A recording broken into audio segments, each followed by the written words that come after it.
Bonsoir à tous, bienvenue à Sport Club et surtout merci d'être là. Votre fidélité nous fait honneur. Au menu de cette édition aujourd'hui du judo avec l'affaire Vanessa Mbala et la Fédération camerounaise de judo. Les deux entités livrent une véritable bataille de ping-pong au sujet de la participation de l'athlète au championnat d'Afrique prévu du 20 au 23 mai prochain à Dakar au Sénégal. L'opinion publique s'en mêle désormais et est en alerte pour la quête de la vérité. Question, qu'est-ce qui fait problème entre les deux? Question à 1000 francs, on verra tout à l'heure. Basketball Africa League, les FAP tombent face à l'AS Salé. Le représentant camerounais est-il sur le bon tempo? C'est bien également la question que l'on se pose. Et puis, le débat du jour portera certainement sur les présélectionnés de Antonio Conceição, les Lions indomptables Fagnon de football.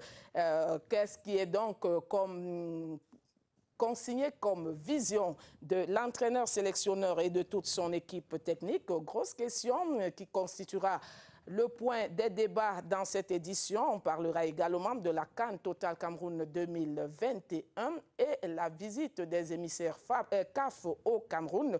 C'est dans les tout prochains jours. Invité de ce Sport Club, Victorine Fomoum, seule dame dans ce groupe de consultants. Bonsoir. Hello, good evening, and good evening to all the CRTV listeners. J'espère que vous ferez le poids face à tout ce monde. We're in a game of sports and a game of football. It's an equal opportunity for the men and for the women, and being the fact that we are all into sports, we'll see how we match the weight. Voilà. Emmanuel Bankolo, vous êtes là ce soir, bonsoir. Bonsoir à vous, Edith, bonsoir au panel, et surtout bonsoir à ceux qui nous font l'amitié depuis chez eux d'être derrière leur petit écran. On est très habitué de vous avoir sur le plateau. Et on n'est pas habitué d'avoir Bertrand Eluna, entraîneur de football. Bonsoir et bienvenue. Bonsoir Edith, bonsoir à tous les téléspectateurs de Sport Club. J'espère que vous serez satisfaits de mon passage ici. Entraîneur de Lion blessé, de quel Lion blessé? Lion blessé du Cameroun, le vrai, le légal, et qui a tous ses papiers, parce que là nous parlons du football professionnel. Ce n'est pas le sujet du débat aujourd'hui, on n'en parlera pas. Jean-Baptiste Biaye est également là, il est responsable de la communication à la Fédération camerounaise de cyclisme. Bonsoir Jean-Baptiste. Bonsoir Edith, bonsoir à tous les téléspectateurs de la CRTV et c'est un honneur pour moi de retrouver ce studio auquel je ne me suis plus habitué depuis quelque temps. Et on va également vous poser une question, celle de savoir comment est-ce que la FECA Cyclisme s'organise après le décès de l'entraîneur national Dieudonné Ntep et à l'orée du Tour du Cameroun. D'abord, souffrez que je puisse exprimer nos sincères condoléances à la famille si durement éprouvée après le départ brutal et presque inattendu de l'entraîneur des Lions du vélo, pourrais-je dire, le 10 mai dernier, de suite d'un accident de la circulation alors qu'il se rendait à Douala pour remplir un certain nombre de formalités de voyage à l'effet de participer au Tour du Bénin qui est en cours en ce moment. Malheureusement, le destin en a décidé autrement. Toute ma compassion émue au nom du président de la Fédération camerounaise de cyclisme, à sa famille, à sa progéniture, à son épouse, à son frère jumeau, Emmanuel Ndiok, qui nous ont très bien reçus, membres de la fédération, avec en tête le président au domicile. Nous sommes allés exprimer cette compassion émue de la fédération, mais également promis de les accompagner tout au long de cette dure épreuve et des obsèques qui sont déjà annoncés pour les 17, 18 et 19 juin 2021, c'est-à-dire après la 17e édition du Tour cycliste international du Cameroun. Oui, justement, mais voilà. En attendant, il faut déjà penser aux affaires un peu plus sportives. Tout à fait. Et donc, la compétition est en train de se préparer. Elle sera effectivement tenue du 29 mai au 6 juin 2021. Si je me prends pour référentiel simplement cette semaine, l'Union cycliste internationale a adressé un courriel à la Fédération camerounaise de cyclisme pour confirmer non seulement les dates qui avaient été préalablement données, que je viens de répéter, mais également confirmer la désignation du commissaire UCI, on l'appelle généralement le président des jurys de commissaires de course. C'est un Français. Il s'appelle Max Michaud. Il n'a pas sa première expérience au Cameroun, puisque déjà en 2009, il avait été président du jury des commissaires de course au Grand Prix cycliste international Chantal Biya. Et en 2016, il a dirigé également le Tour du Cameroun. C'est la 3e fois qu'il vient donc au Cameroun. Je puis simplement ajouter qu'il y a 10 équipes qui sont invitées, à savoir 2 équipes camerounaises, SNH Vélo Club, Cameroun National Team. Comment est-ce que les 2 équipes se préparent? Elles se préparent. SNH Vélo Club vient d'achever 11 jours de stage du côté de Tchank. Il y a seulement 48 heures que cette équipe a regagné la capitale. Je puis vous dire que les 9 autres se sont préparés à la fois à Yaoundé et à Douala. Il y a 19 coureurs qui ont été retenus par la direction technique nationale chapeautée par Joseph Evouna. Et ces 19 qui ont été présélectionnés vont courir demain, 20 mai 2021, entre Yaoundé et Akonolinga, en aller-retour, dans la perspective de la compétition qui se prépare effectivement. Très bel échauffement pour ces athlètes camerounais, et donc, on espère que ce sera très bien. On aura le plaisir de vous avoir certainement pour parler de la préparation de nos athlètes dans quelques jours, étant donné que le Tour international du Cameroun partira le 29 mai prochain. On a quand même du temps. Madame, monsieur, merci. Après cette longue présentation, on se retrouve après ceci. Installez-vous. Sport Club, c'est parti. Le coronavirus est une réalité. C'est un virus redoutable qui tue. Il se diffuse rapidement dans les lieux de grande concentration humaine et à travers les contacts rapprochés. Les rassemblements de plus de 50 personnes sont interdits. Respectons les gestes barrières et toutes les mesures prescrites par le gouvernement. Il y va de notre vie à tous. En cas de non-respect, vous vous exposez aux sanctions prévues.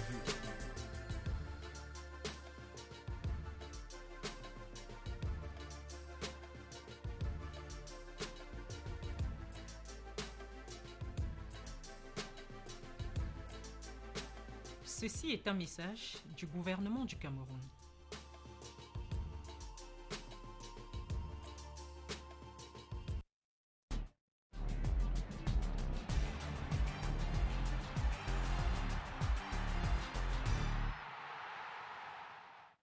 Encore une fois, bienvenue à Sport Club. On ouvre cette édition avec la pause actuelle. Vous l'avez compris, on va parler judo dans cette édition en nous posant une grosse question d'entrée de jeu. Que se passe-t-il à la Fédération camerounaise de judo? Que se passe-t-il entre la FECA Judo et Vanessa Mbala Atangana, quadruple championne d'Afrique de la discipline? Les 2 entités se livrent depuis un certain temps à une véritable partie de ping-pong au sujet de la participation de la joueuse ou de l'athlète au championnat d'Afrique à Dakar au Sénégal du 20 au 23 mai.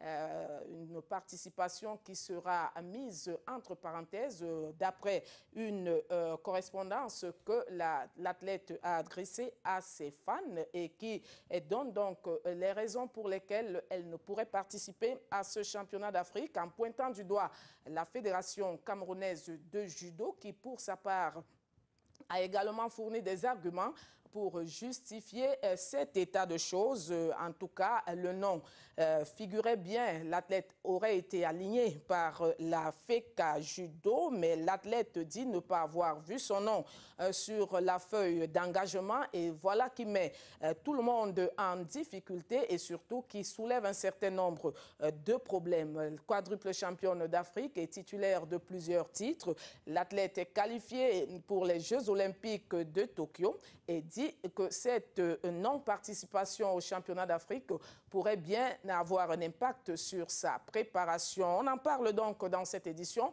en donnant déjà la parole à nos panélistes pour chacun nous dire quel est le regard qu'ils jettent sur ce genre de scénario qui se dessine à la Fédération camerounaise de judo. Honneur aux dames, Victorine Fomom, je vous donne la parole.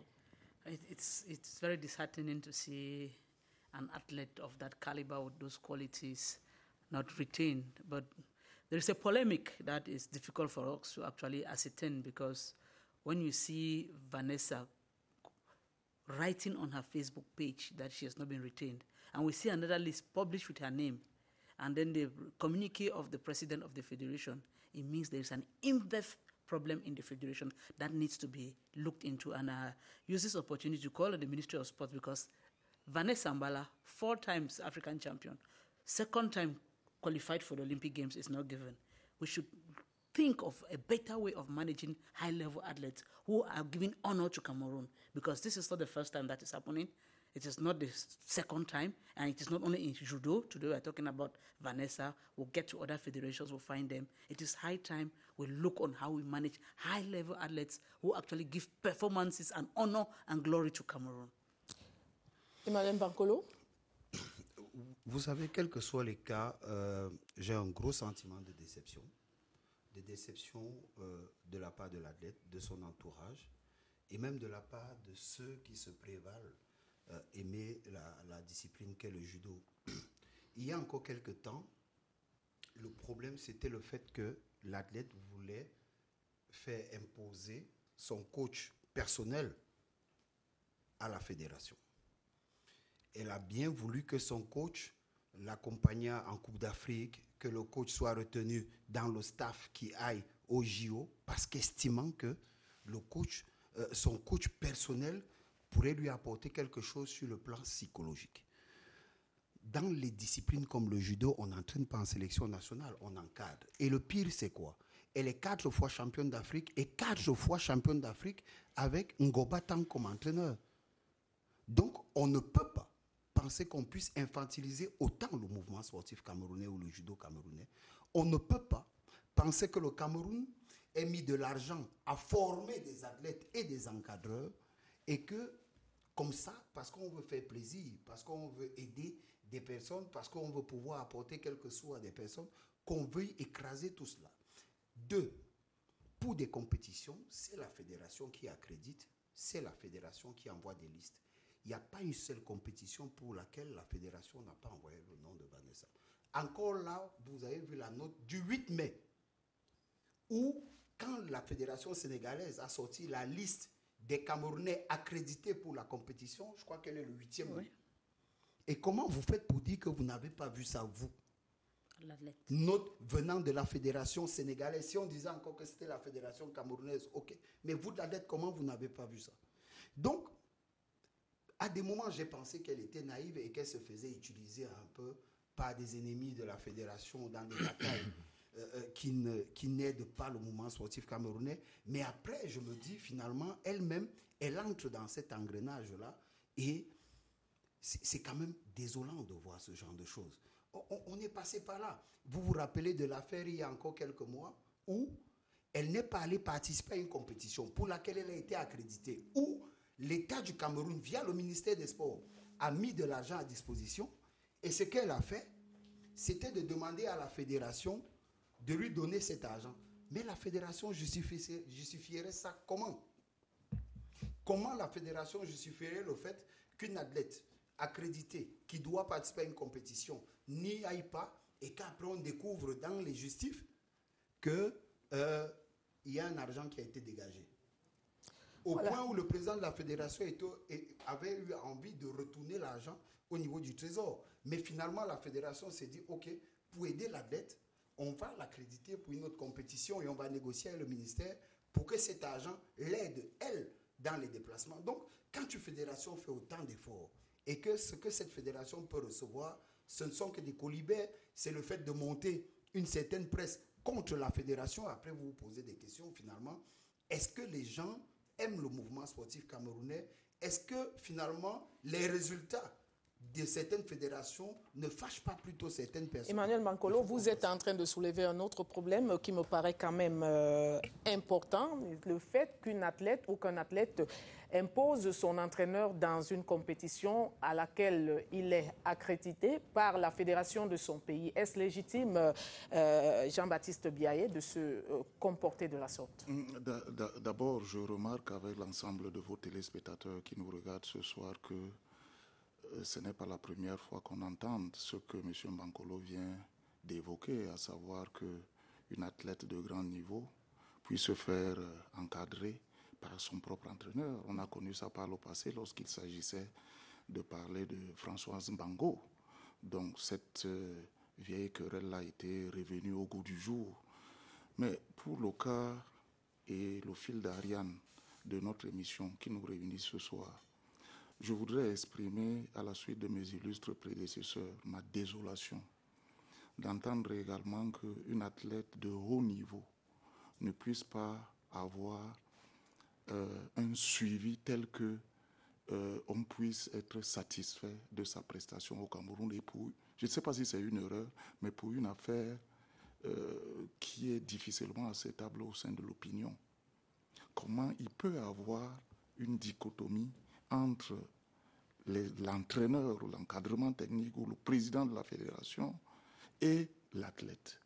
Moi, je suis en train de voir quelque chose de plus grand pour le Cameroun. Voilà une chance de médaille pour le Cameroun. Et nous sommes dans une discipline qui s'appelle le judo aux Jeux olympiques. On peut aller consulter, je vous sais très futé, vous qui avez même flirté avec le judo, je ne sais pas comment vous appelez ça, je ne sais pas comment on appelle ça, c'est l'hippon ou bien le koro, je ne sais pas. Je sais que vous avez fait judo, comment on appelle ça? Parce que c'est comme si on est en train de donner l'hippon à quelqu'un là qui en réalité a des chances de médaille pour le Cameroun. Et le judo, Dieu seul sait combien de fois le judo a procuré des médailles au Cameroun. Comment peut-on décider de ne pas amener une athlète qui est susceptible de ramener une médaille au Cameroun pour une affaire comme celle dont nous parlons ce soir? Mais j'ai la faiblesse de penser que c'est à la fois ridicule, honteux, non seulement pour ceux qui ont organisé ce cinéma de mauvais goût et qu'il va falloir peut-être rattraper s'il est encore temps de rattraper, et que les instances supérieures, à savoir le ministère des Sports et le Comité national olympique et sportif du Cameroun se penchent là-dessus. Sur ma première prise de parole, je voudrais achever là-dessus. Il y a véritablement dans notre pays un problème de l'encadrement du sportif de haut niveau. Et dites, jusqu'aujourd'hui, je peux me tromper. Et si je me trompe, je parle devant docteur. Madame Fom est docteur aujourd'hui. Mais n'oublions pas que Madame Fom, qui est sur notre plateau, a été athlète de haut niveau. Champion d'Afrique, elle aussi, dans plusieurs disciplines. Et qui a participé aux Jeux olympiques. Dans plusieurs disciplines. Vraiment, il faut le dire, je ne la flatte pas.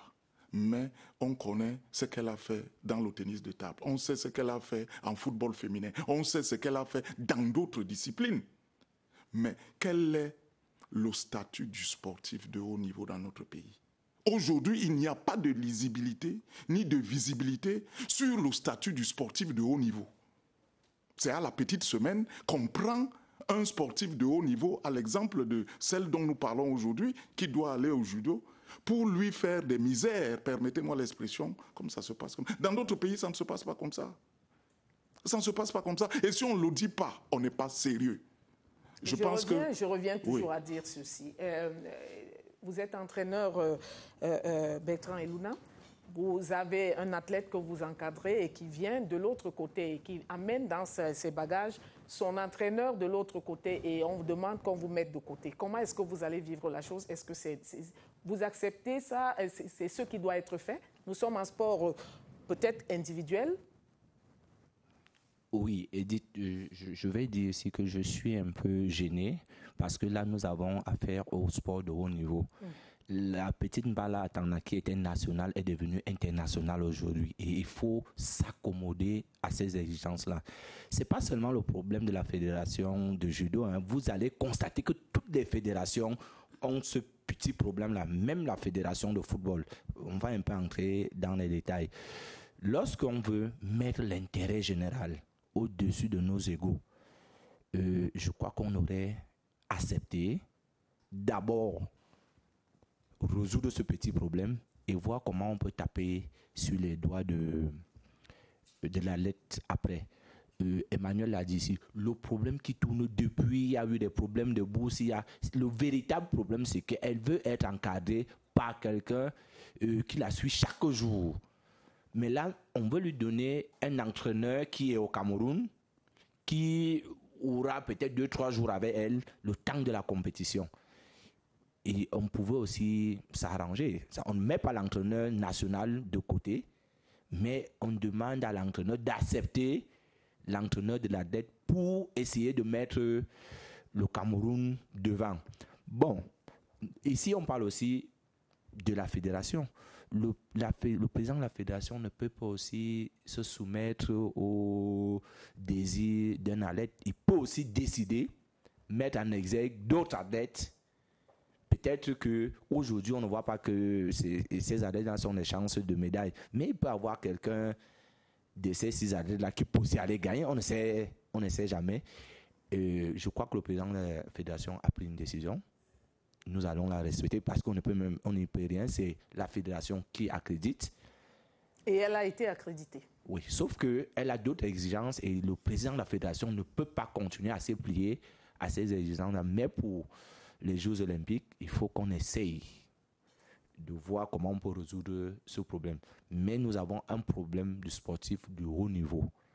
Je le dis chaque fois, nous faisons de l'amusement quand je parle de football. Parce que je ne conçois pas qu'un footballeur de haut niveau soit entraîné par un entraîneur amateur. Les gens ont toujours, et je le dis comme ça, au Cameroun, nous avons les gens qui ont la licence A fédérale, qui s'arrêtent au niveau du Cameroun, et on a des gens qui ont la licence CAF, qui doivent aller au-delà du Cameroun. Nos joueurs, quand nous commençons le championnat Elite One, c'est que tout le monde peut être champion. Comment on fait pour ne pas mettre à la disposition de ces joueurs quelqu'un qui peut concurrencer l'Afrique, mais on met à sa disposition quelqu'un qui est juste là pour le niveau local. Il faut qu'on revoie le statut des sportifs de haut niveau jusqu'aux encadreurs de haut niveau. Okay, Edith, I want to add. Une minute, je prends Biaye et je vous reprends juste après. Juste quelques secondes, Edith, pour dire que cette affaire d'encadrement des athlètes de haut niveau dans notre pays par des personnes qui leur sont proches, en principe, nous devrons nous habituer à ça et comprendre un certain nombre de choses. Parce que l'athlète s'entoure avec quelqu'un qui est à la fois son technicien, mais son préparateur psychologique. Je dis, nous avons parlé de la sœur de Mbango qui était... C'est-à-dire que je ne sais pas si vous êtes entré dans les tréfonds, dans l'entourage. Madame Fom a été athlète de haut niveau, elle nous dira son expérience peut-être. Mais je dis que parfois, lorsque vous êtes entraîné avec... Il y a des choses et des confidences qui rentrent dans la tête d'une athlète de haut niveau, qui n'ont pas... on n'a pas le droit, je ne sais pas, on ne dit pas en public. C'est votre sœur qui, le matin, avant d'aller compétir, vous lui dites, vous lui faites une confidence. Aujourd'hui, ma sœur, j'ai rêvé de ce que quelqu'un est venu me tuer la nuit. Alors qu'elle doit aborder la compétition. C'est la sœur qui dit que non, le rêve là ne signifie pas qu'on va te tuer, mais va aborder ta compétition avec confiance parce que ça signifie que... Ça là, on ne peut pas le dire en public. Je ne sais pas si les gens se rapprochent souvent des athlètes de haut niveau pour comprendre ces détails. Moi, j'ai été plus proche des Lions. Je ne parle pas du cyclisme ou des cyclistes que je côtoie depuis plusieurs années. Mais j'ai été proche des Lions indomptables du football. J'ai voyagé avec eux à gauche, à droite. Je suis capable de vous raconter ce qu'on appelle dans notre jargon les biscuits. Mais il y a des choses qu'on ne peut pas expliquer en public. Un athlète se réveille le matin pour une petite humeur de rien du tout. Il y a une incidence sur le terrain. Exactement. Je dis une affaire que le public ne connaît même pas. Mais parce qu'il s'est réveillé, il a cogné son pied, ou bien son camarade n'a pas pu lui dire bonjour dans le couloir ou pendant le repas. Ça crée un froid et ça a une incidence sur le terrain. Ça, là, les gens ne le connaissent pas. Allons-y voir avec Victorine Fomom, peut-être, qui va nous expliquer un certain nombre de choses. Vraiment, je voulais dire toute proportion gardée que nous devons nous en accommoder, mais aider plutôt l'athlète de haut niveau à pouvoir accomplir honorablement sa tâche et à représenter dignement notre pays. Le message est passé. Le drapeau du Cameroun puisse flotter, vraiment. Victorine? It's very recurrent now nowadays for high-level players to have individual coaches, especially for individual disciplines. Why? Because they share a lot of things in common, and you have a lot of confidence with your personal coach, and that doesn't stop you from having a coach for the discipline. Your personal coach may not even be a technician. It could be just somebody I have confidence in sharing your private life. Un préparateur psychologique. Because psychology is one of the factors of performances. So if you keep that out of it, no matter how technically good you are, how tactically good, how athletically fit you are, if you miss your psychology, all of that flatters to zero. So We do not yet have that. It's an opportunity that we call to the powers that be, that they should start thinking of how to integrate. At times, the budgeting that we do, it does not suffice to have a personal coach, but we could accommodate if the players themselves have the means to sponsor their personal coaches. They could do that because at times the budget is limited. But that notwithstanding, once it comes to individual sports, just being a coach, we know Ngobatang Donna, it's a high-level player and my athlete herself, and being a national coach that has been winning for so many years, she certainly knows the in and out of Adele and any other athlete. But then, just the fact that you have confidence is, and at times even it's just giving aura and giving honor to somebody that has been with you to motivate you. Because motivation is, at times it's not even money. The president can come and speak all what they have given you this, but once your personal coach is there, just with a click of an eye, you know that, oh, you are in for something because there is that familiarity, there is that bond, and we crave that such should start happening. And we'll certainly dive into collective sports because even in collectivity, we start from being individual before we become collective. Ben, moi, ce que je veux dire, c'est quand même que des fois, moi, je rigole un peu. Paix à son âme, Edith, est-ce que vous avez appris une fois que Manu Dibango, en concert au Cameroun, aura exigé d'être avec son orchestre parce qu'il estime qu'il est un très grand artiste et que par conséquent, il n'est pas sûr que l'Orchestre national du Cameroun puisse être dans les bonnes notes? Non. Etienne Mbappé? Non. Teddy Riner, à sa première mode, il est champion du monde à 18 ans. Il est médaillé olympique, ça fait déjà pratiquement 4 fois. Il doit être 7 fois déjà champion du monde. Teddy Riner, quand il est appelé en équipe de France, il est coaché par l'entraîneur national.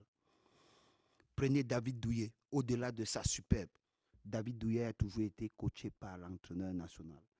Si cet entraîneur était aussi bon que cela, parce que ce qui se dit de l'entourage et de l'athlète, c'est que cet entraîneur est au-dessus de tout le monde, sauf que le même n'est même pas à la direction technique française. D'accord? Donc, on ne peut pas toujours rester dans l'infantilisation et que les gens, à la limite, insultent le travail des nationaux. Ce n'est pas possible. Être athlète de haut niveau, c'est aussi avoir beaucoup de respect pour son pays, c'est avoir beaucoup de respect pour ses concitoyens, c'est avoir le respect de l'organisation. Et aller voir autour de ces problèmes, c'est toujours des problèmes d'argent. Aujourd'hui, elle est en train d'exiger d'avoir 4 337 €, pendant que ce que le gouvernement du Cameroun, dans tous ses efforts, met à la disposition de la fédération, on est à près de 20 fois moins de ce qu'elle exige. Est-ce que c'est ça être un athlète de haut niveau? Exiger de sa fédération et de son pays ce qu'on ne peut pas? Non. L'athlète de haut niveau, c'est aussi celui qui peut comprendre et celui qui a une certaine faculté à savoir demander et à savoir apporter quelques solutions. L'athlète de haut niveau n'est pas celui qui vient toujours exiger apporter des problèmes. Ce n'est pas sérieux. Prenez tous les grands judokas, même les Japonais. Personne n'a jamais exigé à sa fédération d'être accompagné. Il y a d'abord un problème de discipline personnelle et de respect de sa nation. Si on ne respecte pas son drapeau, comment on fait pour être un athlète de haut niveau? Ce n'est pas possible du tout. Et puis, le Cameroun n'est pas un pays où on doit toujours penser que les caisses du Cameroun servent à la villégiature. Alors, vous êtes un athlète de haut niveau, vous êtes en club en France, vous avez sûrement un salaire, vous pouvez vous entendre avec votre entraîneur. Pourquoi le Cameroun devrait prendre sur lui le déplacement de son entraîneur personnel? Pourquoi le Cameroun devrait prendre sur lui l'hébergement de son entraîneur personnel? Elle est 4 fois championne d'Afrique. Qui était l'entraîneur? Ngobatang. Où est le problème? Pourquoi on ne peut pas penser aussi que les situations sont difficiles? Par conséquent, en tant qu'athlète de haut niveau, je m'accommode. Pourquoi il faudrait toujours que ça aille... Ne tirons pas trop la corde, retenons tout simplement, on retient tout simplement qu'il faudrait que les parties se mettent ensemble et qu'ils trouvent la solution nécessaire pour que ça marche. Moi, c'est ce que je pense qu'il faut voir le statut du joueur, vous avez dit, qu'il devrait être défini, mais il faut également que les athlètes comprennent qu'être athlète de haut niveau signifie être en symbiose avec tout ce qu'il y a autour de notre environnement. Je pense qu'il faudrait que nous nous arrêtions. Là, on ne va pas tirer de long à large parce qu'il y a d'autres sujets qui arrivent. Non, mais dites, je voudrais respecter le point de vue de mon ami et frère, M. Mbankolo, mais je ne voudrais pas partager ce point de vue. Je veux dire quelque chose. En même temps qu'on demande parfois aux athlètes de haut niveau d'être des patriotes, de faire un certain nombre de choses pour la patrie, pour le Cameroun, pour, j'allais dire, le vert ou jaune. Mais en même temps, il y a un certain nombre de choses que des gens dans ce pays ne font pas. Je veux vous dire quelque chose. Et j'espère que l'information que je donne est vraie. Parce que quand j'entrais en studio, j'ai vu une correspondance circuler indiquant clairement que le ministre des Sports et de l'Éducation physique a accédé au paiement de ce que M. Mbankolo vient de dire, que l'athlète réclame. J'espère que je ne me trompe pas. Et si je me trompe, je m'excuse auprès des téléspectateurs parce qu'il y a un foisonnement d'informations dans ma tête tel que je peux facilement me tromper. Mais je dis que j'ai vu une correspondance. Nous ne voulons pas tirer de long en large, c'est ce qu'on a dit. On s'arrête là pour l'instant. C'est le débat qui nous amène. Ce n'est pas le débat du jour. C'était juste sur la pause actuelle. On reviendra sur la question dans les prochains jours. Je termine sur la réaction. S'il vous plaît, permettez-nous de passer à autre chose. On prend une petite pause et on se retrouve. COVID-19 is a reality and it's killing. Let us accept the new changes in our lifestyle. Do not be part of the propagation. Let us respect the measures put in place by the government to protect ourselves as well as those around us. Violation of these directives is punishable.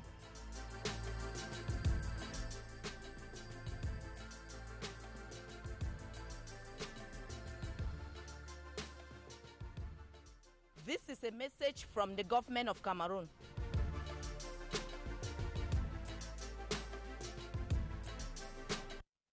Venons à une autre actualité, c'est bien le basketball, la Basketball Africa League qui se dispute depuis quelques jours à Kigali au Rwanda. Mauvaise entame de compétition pour le représentant camerounais, les forces armées et police.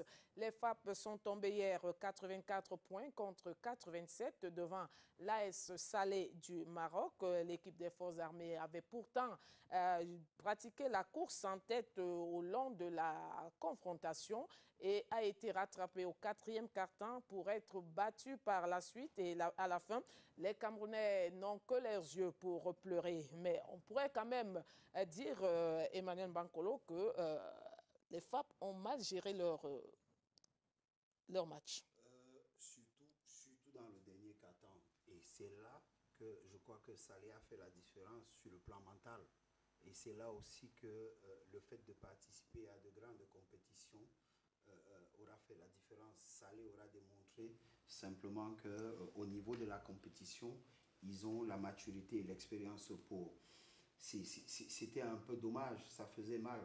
Mais maintenant, il faut prendre l'envers du décor et même de ce dont on parle.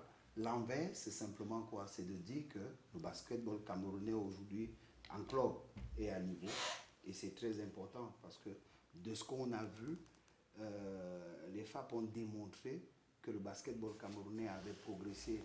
On peut être déçu un peu du résultat, on peut être déçu du comportement. Et on peut comprendre ici aujourd'hui que le coach Adingono aura sûrement pris sur lui d'aller rectifier ces détails-là et que le prochain match sera bien différent. Ce que moi je retiens de cela, c'est que, côté FAP, on a découvert qu'il y a eu des problèmes d'expérience et de maturité, premier élément, mais deuxième élément, les FAP ont fait découvrir à l'ensemble de l'Afrique le niveau du basketball camerounais, qui est de bon niveau. Et si on peut avoir cet écart de points-là avec l'AS Salé, ça veut simplement dire que ce soit Petro ou encore que ce soit AS Police, il est possible pour nous d'aller les chercher. Il faudrait simplement qu'on y croit. Je vais retenir quelque chose que vous avez souligné, un manque de maturité, mais est-ce qu'on peut également parler d'un manque de physique, disons-le ainsi, étant donné que c'est à la fin du match que l'on perd. Victorine Fomon. You see, physical fitness, mental fitness, those are aspects of performances. And if FAP, that will also enjoy their game very well, was leading the Moroccan side up to the last fourth time of the game. It meant that physically they were tired and mentally they could not retain, and which are very, very important for the game. And it's time for the coach to rectify that in his next game, because management of time and his talents would have been better if he saw that they could not overcome their opponent. And you know, the game of basketball, it is 1 second is so much for you to have a lead. So the 3 points, the 2 points, it's very, very easy to get. And you saw the difference, just 3 points that they had over Cameroon. And I think that it has equally helped. Talking about maturity, it's the first time of all of those clubs to participate in that competition. So all of them were discovering the competition. So there's no pre-leader or permanent leader. So everybody is trying to mark his name. And for the fact that we lost in this first game doesn't mean that we are already underdogs. It's still an opportunity for us to get into the game in the next round and then see how we can then, all of us, we can then write our name, hoping that the team of Morocco doesn't succeed in the next game. We still have a chance, because Cameroonians, first of all, you know, they are slow to act. And once they start acting, they just take it all over.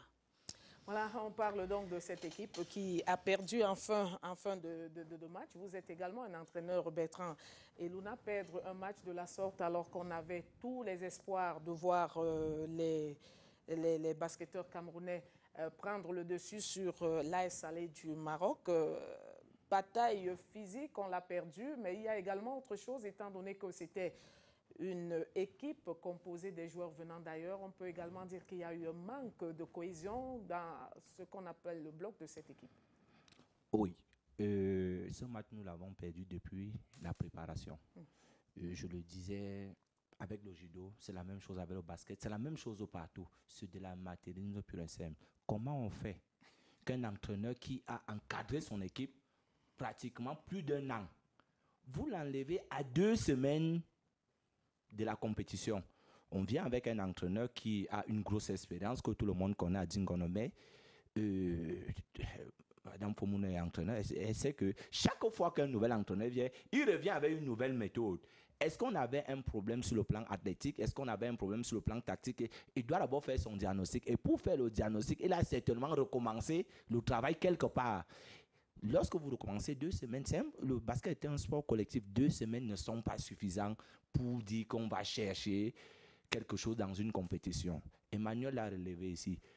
Le Cameroun a déjà gagné en participant et en prouvant que nous pouvons faire quelque chose. Mais est-ce que FAP était le champion du Cameroun? Il y a aussi problème à ce niveau. Est-ce que le champion du Cameroun en basketball était FAP? Comment FAP se retrouve en train de représenter le Cameroun? Il faut que nous puissions résoudre ces petits problèmes. C'est ça le professionnalisme.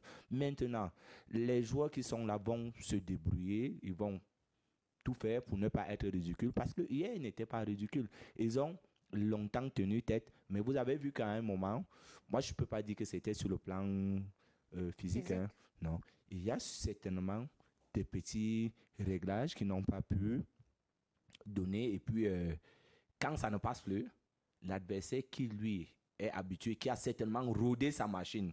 Il y a aussi des gens qui viennent vous jouer pour vous battre sur le fil. Donc, ils étaient mieux préparés que nous. Je pense que FAP n'a pas eu la bonne préparation. Il faut questionner la préparation du coach Adi Gono, parce qu'il n'a que fait 2 semaines. Hein. Donc, FAP va continuer à nous... Mon souhait, c'est qu'ils continuent à faire ce qu'ils peuvent faire de mieux, mais on n'est pas parti pour faire quelque chose dans cette compétition. On est en droit également de se demander quel aura été l'apport des étrangers, les 2 étrangers qui ont été appelés dans les rangs des FAP pour apporter leur expertise. Selon le règlement de la compétition, cela a été donné à toutes les équipes, mais au côté FAP, on peut quand même, au regard de tout ce qu'on aura vu hier, que ça n'a pas été cela. Une hirondelle ne pourra jamais faire le printemps. Vous savez très bien. Mais même si on a l'apport des athlètes à la dernière minute, ce n'est pas cela qui garantit une victoire forcément. Moi, je voudrais respecter le point de vue du coach tout à l'heure sur un volet, mais ne pas partager entièrement son point de vue lorsqu'il dit que c'est la cacophonie. J'emprunte là un mot qui m'est propre. sur l'encadrement technique. Ce n'est pas les entraîneurs qui jouent, c'est ce qui me semble. On peut changer un entraîneur même à quelques secondes d'un match, mais ce n'est pas l'entraîneur qui est sur le stade. Pourquoi vous voulez attribuer absolument le fait que sur un fil, les gars perdent la rencontre sur le fait qu'on changeait des entraîneurs? Je ne partage pas ce point de vue-là. Non, je ne partage pas ce point de vue. Je voudrais dire que pour avoir flirté, parce que je suis un habitué des milieux du sport, parce que le sport a parfois ses raisons que la raison ignore, Edith. Il faut pouvoir comprendre un certain nombre de choses. Vous pouvez vous préparer pour gagner, mais sachez que Dieu n'est pas toujours du même côté. Dieu est pour tout le monde. Vous vous préparez, vous priez le même Dieu pour gagner, mais les autres en face prient exactement le même Dieu. Je me rappelle, nous étions en Coupe d'Afrique, comparaison n'est pas raison. Nous étions en Coupe d'Afrique des Nations en Angola, si j'ai bonne souvenance. 2010. J'étais de l'expédition. Et je n'ai jamais oublié cette affaire parce que j'étais dans la délégation officielle qui transportait à la fois les joueurs, les journalistes et tout ça là, ministérielle, délégation officielle dans le même avion. On a voyagé dans l'avion avec un prêtre. Il était le curé de Nkong. Nkong est ici à Yaoundé, c'est à Essos. Je me suis rendu compte, étant là-bas, qu'il était le curé de Nkong à cette époque. Je ne donne pas son nom, je donne simplement les informations pour que ceux qui savent vérifient par la suite. On a voyagé avec 2 marabouts. On est arrivé en Angola. C'est le ministre Zoua, qui était ministre des Sports. On devait rencontrer l'Égypte. Je ne sais pas si c'était en quart de finale ou je ne sais pas quoi. La matinée, on a rassemblé tous les journalistes qui étaient là-bas, en Angola, plus les autres responsables de la fédération et les gars du ministère. On s'est retrouvés dans une salle où nous avons procédé à une messe en bonne et due forme. Et c'est le prêtre qui est... Parce qu'il avait voyagé avec nous dans l'avion comme un simple civil. Où je le vois en chasuble, il y a les ciboires, il y a la communion, et on est dans une salle, il fait la prêtre, il y a le crucifix. Je dis, ben tiens, donc nous avons voyagé avec tout un prêtre. Je me renseigne et je mène l'enquête. On me dit que c'est le curé de Nkong. Il était curé de Nkong. Nkong, c'est ici, vers Hôtel du Plateau. Et il a fait une messe en bonne et due forme devant la délégation. On devait affronter l'Égypte dans l'après-midi. Le matin à 11h, on a fait la messe. Je me suis rendu compte que dans notre délégation, il y avait des grands choristes. Beaucoup qui nous suivent ce soir sont encore au ministère des Sports. Ils sont des directeurs là-bas. J'ai vu comment des gens chantaient les louanges, comment ils disaient Dieu merci, alléluia, Marie vient à notre secours pour un match de football. La veille dans la nuit, les 2 marabouts qui habitaient au même hôtel, les encens toute la nuit, il y en avait 2. Je donne des informations vérifiées et vérifiables. Ce n'est pas une affaire, j'ai mené des enquêtes, je connais comment. Donc pour dire en quelque sorte que il y a des gens comme ça, et curieusement la belle histoire c'est qu'on va jouer contre l'Égypte, l'Égypte nous tape et on est sorti. On nous dira par la 2008. Suite que... Oui. Là, c'est 2008, je crois, c'est au Ghana. Je parle de 2010, je peux me tromper parce qu'il y a beaucoup d'événements qui se bousculent dans ma tête. J'ai été plusieurs fois dans le cadre, mais je parle de l'Angola en 2010. 2010. En 2010, je parle de l'Angola. À un moment donné, on nous a dit que si l'Égypte nous a tapés, c'est parce que eux-mêmes, ils ont pratiqué en tuant les bœufs dans la nuit. Bon, je n'ai pas vérifié ça. Mais je dis qu'il y a des phénomènes qui se passent comme ça, qui sont extra-sportifs, ou lorsqu'il y a, pour revenir sur le fil d'Ariane de notre émission, ou lorsqu'il y a une issue comme celle-là, où le Cameroun a tout donné durant toute la rencontre, et que sur une seconde, un ballon est mis dans le basket, de manière dans le filet, comme on dit, et que tous les espoirs sont finis. On ne peut donc pas accrocher ça à un entraîneur. Encore qu'au basket, ça va très vite. Voilà, je ne partage pas ce point de vue-là. Je ne peux pas laisser Jean Biaye dire ce qu'il dit là, Jean-Baptiste, parce que s'il le dit, c'est dangereux. Il faut souvent pas n'importe qui vous mettez sur les bancs de touche de club. L'entraîneur est le chef d'orchestre. Le chef d'orchestre, c'est celui qui organise tout et les autres viennent jouer. Oui, c'est lui le chef d'orchestre. C'est lui la tête pensante de ce qui c'est. C'est pourquoi aujourd'hui on parle de modèle de jeu.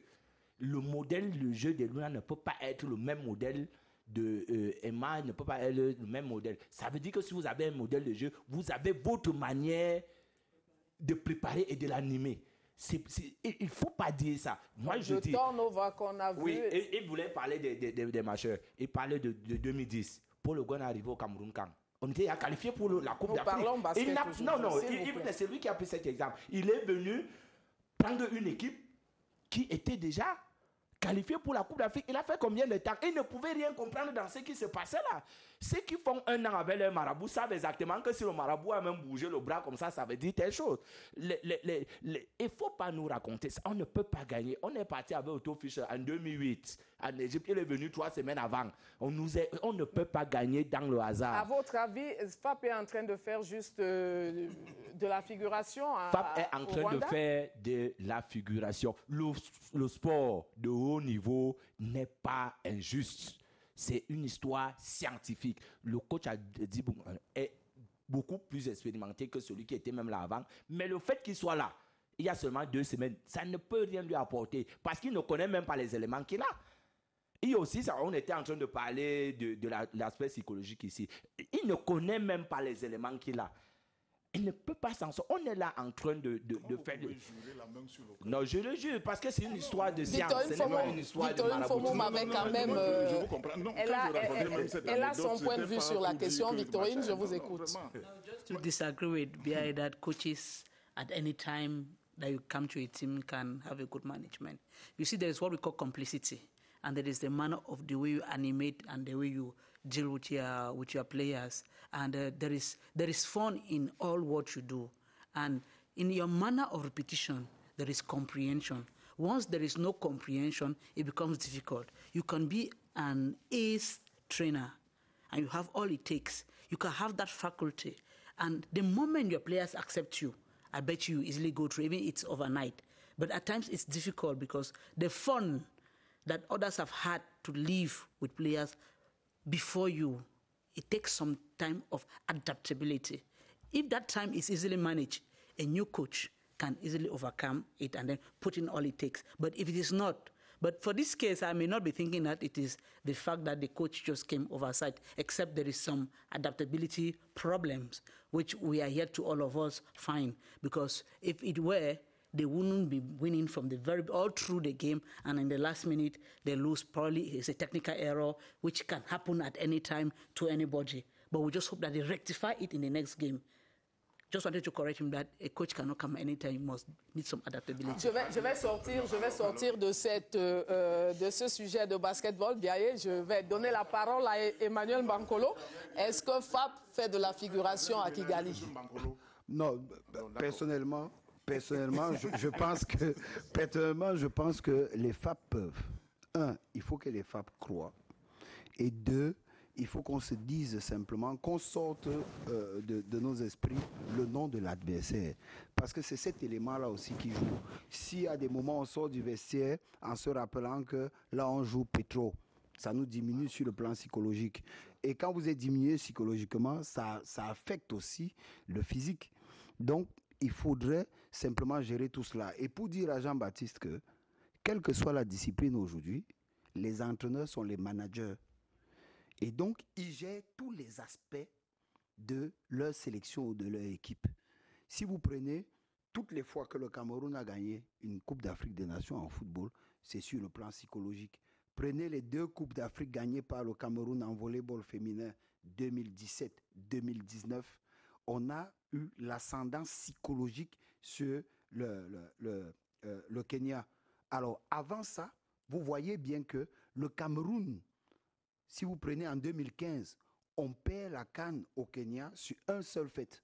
Le fait que des joueuses camerounaises disent que la balle était sur la ligne, et c'est vrai, la balle était sur la ligne, mais que l'arbitre ait décidé que c'était un point pour le Kenya. Alors, à partir de ce moment, le rôle du banc, c'est quoi? C'est de dire aux filles, c'est passé, on suit.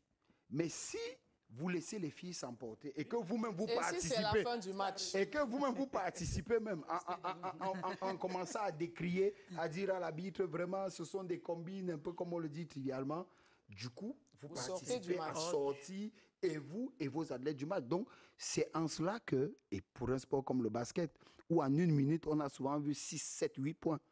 Donc, dans ces minutes-là, dans ces moments-là, 1, si vous connaissez essentiellement tous vos éléments, il est possible pour vous de demander à un joueur de mettre la balle dehors ou de pousser à un temps d'arrêt, de faire des remplacements parce que vous savez qu'à ce moment précis-là, celui-là, il sait comment on provoque l'adversaire. Lui-là, il sait comment on joue dans cette situation. À partir de ce moment, je mène d'un point. Qu'est-ce que je fais? Il faut que je donne la balle à l'adversaire. Et j'ai 2 spécialistes des fautes. Donc, je ne sais pas si j'ai dit les choses comme elles sont, mais j'ai souvent vu des matchs de basketball. J'ai souvent vu la gestion des fins de match dans les derniers quarts-temps. Et je me suis rendu compte que, habituellement, ce sont les entraîneurs qui donnent la victoire à leur club parce qu'ils ont la maîtrise effective et totale de leur groupe. Mais si vous prenez une équipe comme les Lakers, quand on voyait un peu ce que la relation qu'il y avait entre le défunt Kobe Bryant et son entraîneur, mais à des moments, on appelait les autres et on leur disait « Ok, maintenant, vous passez le match au Black Mamba ». On savait qu'à partir de cet instant, il sait comment jouer et comment mettre l'adversaire en difficulté. Donc, quels que soient les cas, ce sont des éléments qui paraissent être des détails, parce que parfois on dit l'entraînement, c'est l'entraînement, mais c'est des éléments importants. La vie en club, surtout pour des disciplines, pour des disciplines collectives, ça c'est très très important. En tout cas, opération rachat demain pour les FAP de Yaoundé qui seront face au Petro Atlético de Luanda, une autre force de ce basketball africain. On sait très bien que les Angolais sont suffisamment habitués des sports de main. C'est une nation qui s'exprime très bien dans ce genre de discipline. Demain donc, ce sera à partir de 13h. Rendez-vous pris. Vous qui aimez bien les réseaux sociaux, vous pourrez suivre cette confrontation entre les FAP de Yaoundé et le Petro Atlético de Luanda. Une petite pause et on se retrouve pour la dernière articulation de la pause actu. COVID-19 is a reality and it kills.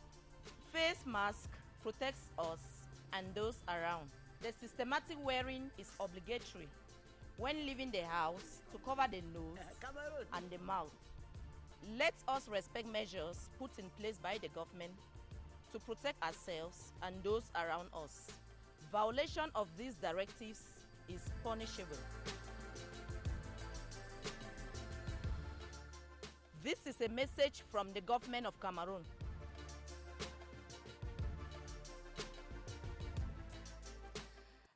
La dernière articulation de la pause actu nous amène droit dans le vieux continent. Nous allons en France pour parler de l'Euro 2021. Le kick-off de la compétition, c'est exactement dans 23 jours.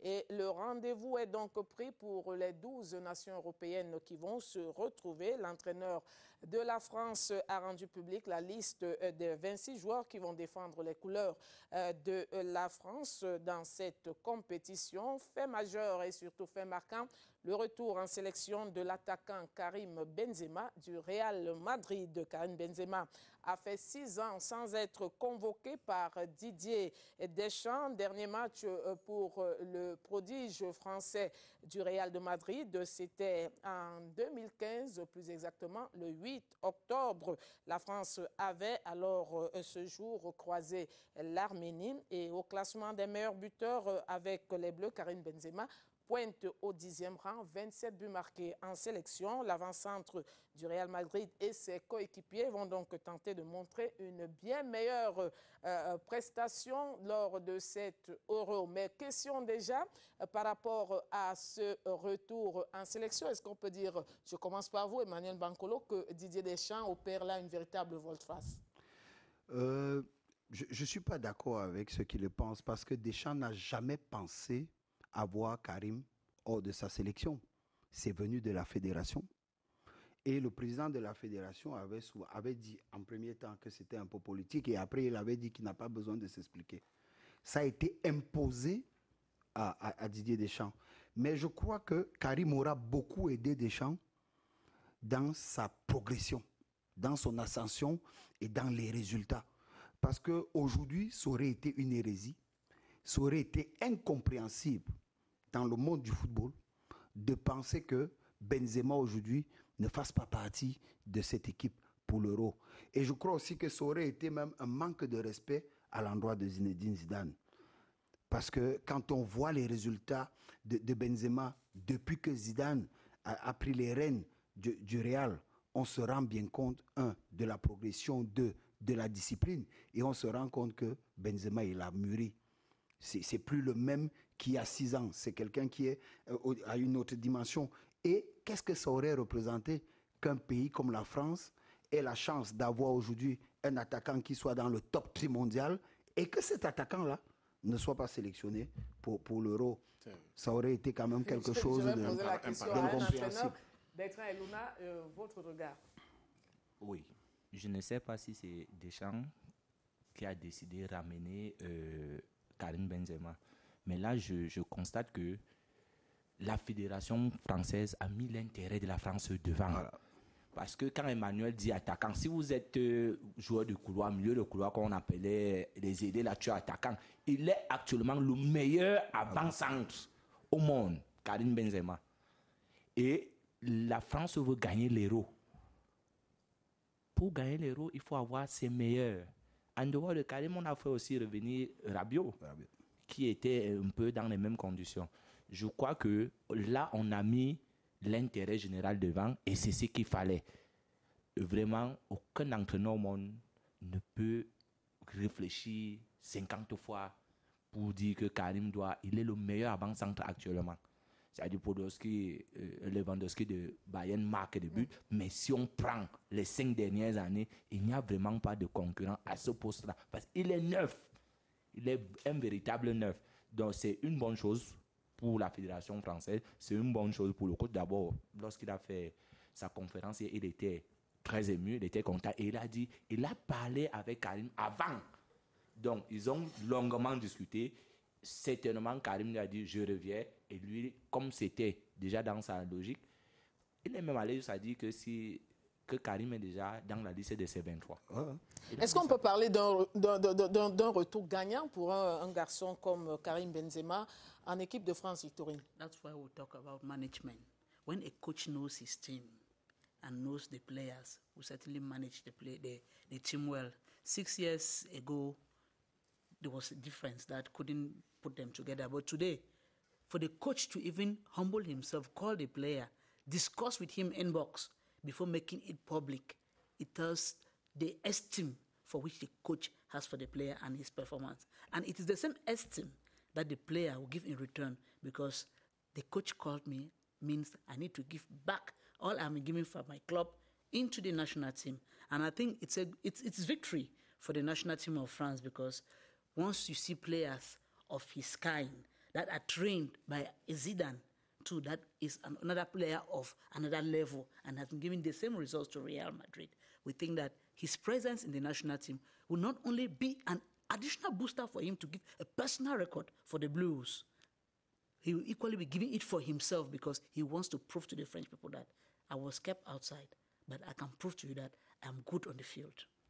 Alors, on parle également de beaucoup d'anciens joueurs qui ont mené quand même une médiation entre Didier Deschamps, Karim Benzema et même la Fédération française de football, parmi lesquels Fabien Barthez ou encore Zinedine Zidane. Et Emmanuel Bankolo parlait de respect de Didier Deschamps pour Zinedine Zidane. Et puis, on voit également que Karim Benzema, au sein du Real Madrid, a des statistiques qui sont tellement importantes. Est-ce qu'on ne peut pas dire également que ça concourt, tout cela aura concouru à mettre la pression sur Didier Deschamps?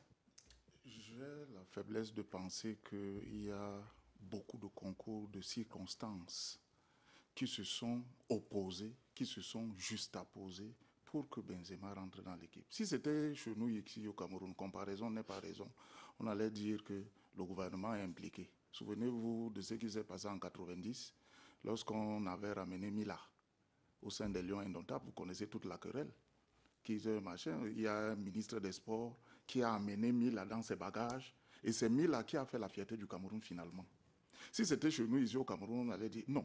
Ce que je voudrais dire de manière prosaïque, c'est que il y a des entraîneurs qui font leur travail, et sur le plan des statistiques sportifs, sur le plan de palmarès, c'est incontestable que c'est un bon joueur.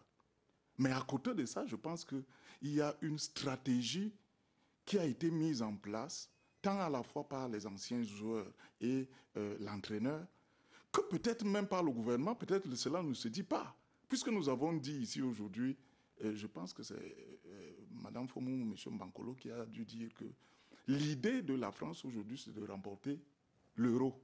Et donc, ça ne relève plus simplement, je crois, de l'encadrement technique. Mais c'est déjà au-delà de l'encadrement. Parce que la fierté pour un pays de remporter une Coupe d'Europe, mais c'est extraordinaire. L'image de la France passe par là.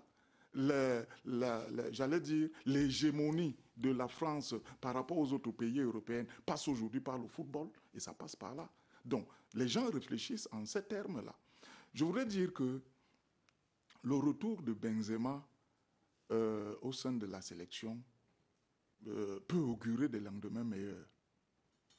Étant entendu que notre frère, entre guillemets, qui est également français, Kylian Mbappé, s'il est dans l'équipe de France, il est en attaque avec Benzema, ça fait rêver. D'abord d'un beau football au sein de l'équipe de France, mais également ça fait rêver de ce que l'attaque va être dotée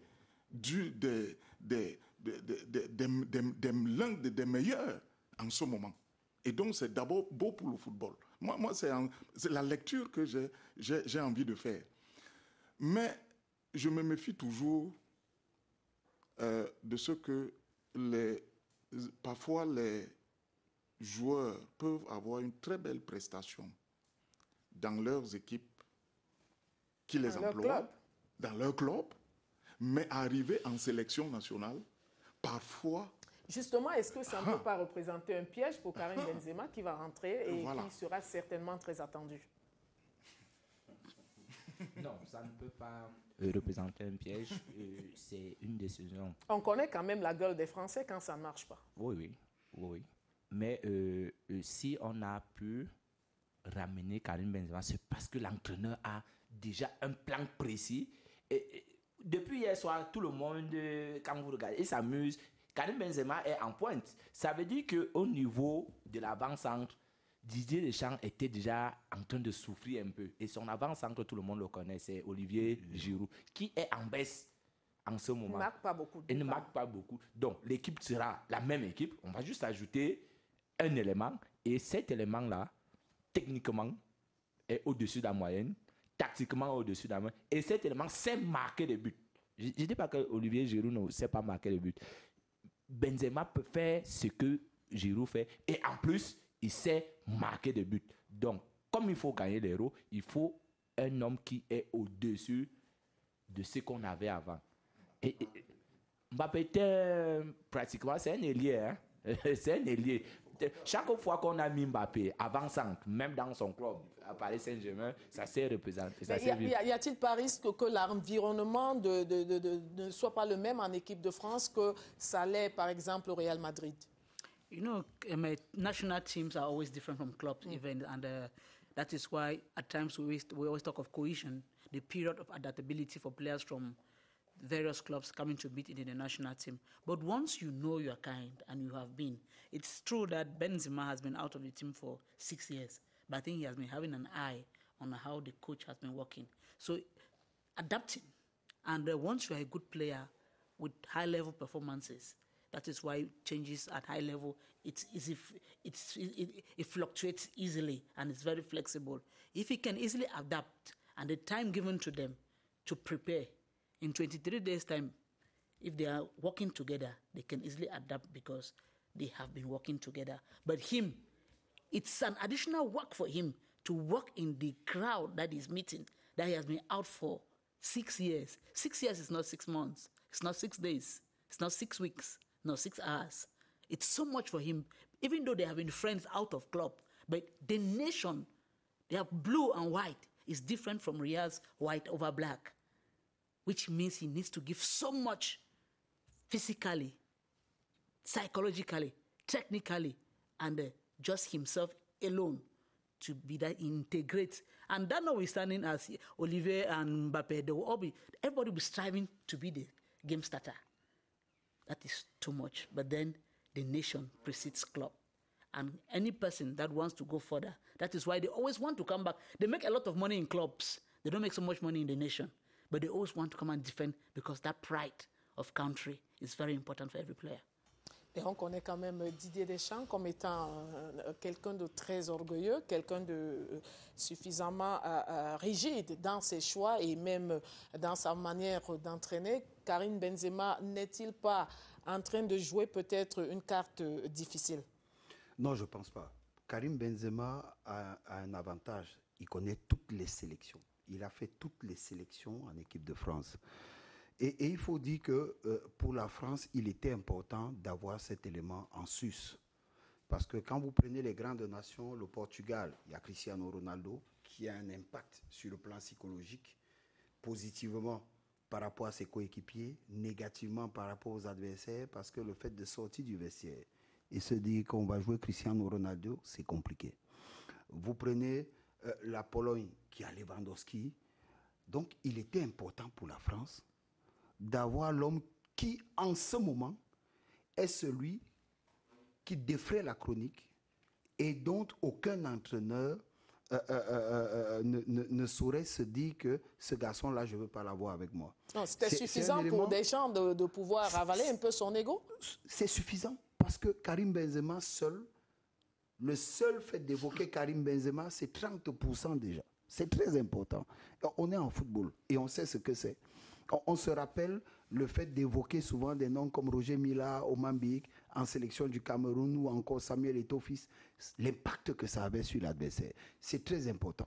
Donc, je crois pour ma part qu'on a pris le temps aussi en France de se rendre compte que Karim Benzema est passé de garçon à grand garçon. C'est quelqu'un aujourd'hui qu'on a pu retrouver dans certains frasques. C'est quelqu'un aujourd'hui qui a pris une autre dimension. Et c'est quelqu'un aujourd'hui qui peut être justement... La France avait besoin de cela. La France avait besoin de quelqu'un qui peut être le grand frère du vestiaire. Pire encore, au-delà d'être le grand frère du vestiaire, il est le meilleur. Et par conséquent, on l'a observé au Real. Karim, contrairement au Karim qu'on aura connu il y a 8-7 ans, Karim aujourd'hui fait montre d'une humilité hors pair. Regardez les matchs du Real. Que ce soit cette saison ou la saison dernière, Karim participe au pressing offensif. Il vient jouer au milieu des terrains. Karim se retrouve dans la surface en dégager des ballons. C'est lui qui parle aux autres. C'est lui qui, dans le vestiaire, dit ce match, on doit le gagner. Et ça, comment vous faites pour vous dire qu'on puisse aller à l'Euro en laissant un tel soldat? Donc, je crois que côté Deschamps, on a eu une discussion franche avec le président de la fédération et on a fait simplement savoir à la fédération que vous avez besoin de l'Euro, moi aussi. Et pour cela, moi, j'ai besoin d'aller à cette bataille avec tous mes soldats. On s'est assis et la discussion entre Karim et Deschamps, on peut comprendre que c'est deux messieurs qui ont discuté et l'un comme l'autre a fait savoir ce qu'il attend. Et je suis sûr qu'il y a eu des engagements, surtout de la part de Karim, de ce que, coach, je viens, c'est pour t'amener le plus loin possible dans cette compétition. Espérons en tout cas que cela portera des fruits. L'Euro, c'est dans quelques jours et la France a tout, ou alors les Français portent tous leurs espoirs sur cette compétition pour pouvoir asseoir leur hégémonie en tant que champion du monde, mais également comme champion d'Europe. Petite pause et on va ouvrir la page débat de cette édition de Sport Club. C'est tout de suite. Le coronavirus est une réalité. C'est un virus redoutable qui tue. Il se diffuse rapidement dans les lieux de grande concentration humaine et à travers les contacts rapprochés. Les rassemblements de plus de 50 personnes sont interdits. Respectons les gestes barrières et toutes les mesures prescrites par le gouvernement. Il y va de notre vie à tous. En cas de non-respect, vous vous exposez aux sanctions prévues.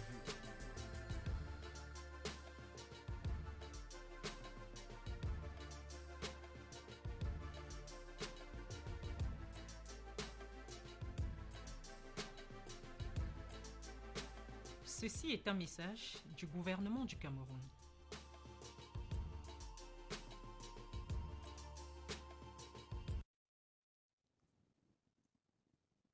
Venons-en à la partie débat qui concerne les Lions indomptables du Cameroun qui aborde dans quelques jours les éliminatoires, ou alors dans quelques mois, les éliminatoires de la Coupe du Monde de Qatar 2022. Antonio Conceição a mis sur pied déjà une liste de 28 joueurs pour la période FIFA qui est annoncée dans les tout prochains jours. Le technicien portugais sera donc avec 28 éléments. Un seul joueur du terroir, à savoir Fogeng Meapia Brownlow, qui a donc eu à taper à l'œil du sélectionneur camerounais et qui aura l'insigne honneur de représenter la partie locale. Aboubakar Vincent, champion de Turquie avec son club Beşiktaş, n'est pas dans le groupe. On enregistre également le retour en sélection du capitaine des Lions indomptables, Eric Maxime Choupo-Moting, champion d'Allemagne avec le Bayern Munich. Christian Bassogok est également là. Ignacio Ganago, sociétaire du Racing Club de Lens, également dans la liste. On n'oublie pas les défenseurs, ou alors le défenseur Noutolo qui lui est aux États-Unis. Une liste qui montre déjà quelque chose d'important, c'est que l'entraîneur des Lions indomptables a une certaine vision. Comment est-ce que vous l'entrevoyez, vous, Emmanuel Bankolo? Vous savez, quels que soient les cas, quand on voit cette liste et quand on voit ceux qui sont absents du fait des blessures, et qui aurait pu l'intégrer, qui déjà était dans la pré-liste, on se rend bien compte que le coach Conceição et son staff ont ratissé l'âge, parce que c'est ce que le Cameroun a pratiquement de mieux. Aujourd'hui, il y aura, comme pour toute liste, le fait de quelques exceptions ou quelques noms qui aient pu échapper, mais je crois que c'est ce que le Cameroun a de mieux. Moi, et je suis content que ce soit, on ait deux entraîneurs, parce que j'ai comme l'impression que chez nous, de plus en plus, on fait un amalgame entre l'analyse, la critique, l'injure même à la limite. C'est-à-dire que vous retrouvez, que ce soit dans les réseaux sociaux, que ce soit sur des plateaux télé et radio, des entraîneurs qui parviennent quand même à rentrer dans la critique de la liste de notre entraîneur. Je crois d'abord que professionnellement, sauf si je ne me trompe, professionnellement, c'est déjà mal placé. Alors, il est besoin... au moins l'analyser. C'est pour ça que je dis, je crois qu'on fait un amalgame entre la critique, l'analyse et l'injure. Vous comprenez un peu que M. Lambda critique un entraîneur ou l'insulte, on comprend. Mais qu'un entraîneur s'exerce dans la critique de la liste de notre entraîneur, ça, on commence à se poser des questions. Pourquoi je le dis? Quand on fait une préliste, déjà un entraîneur peut faire une préliste à 200 joueurs, que ça n'empêche, ça ne dérange personne. Parce que jamais on entrera en stage avec une préliste. On entre en stage avec une liste. Celle-ci, c'est une liste. Là, c'est une liste. Oh, la préliste, c'est quoi? Justement pour pallier. Il peut avoir des blessures, vous restez là-dedans. Il peut avoir des problèmes, vous restez là-dedans. Maintenant, chaque coach a sa vision, chaque coach a ses éléments. Un entraîneur peut convoquer un joueur parce que ce joueur est important pour le vestiaire.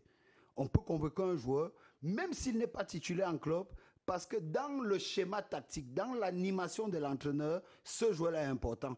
Parce que pour l'entraîneur, le joueur peut être utilisé en milieu récupérateur en club, mais l'entraîneur, lui, le voit en sélection, en défenseur central.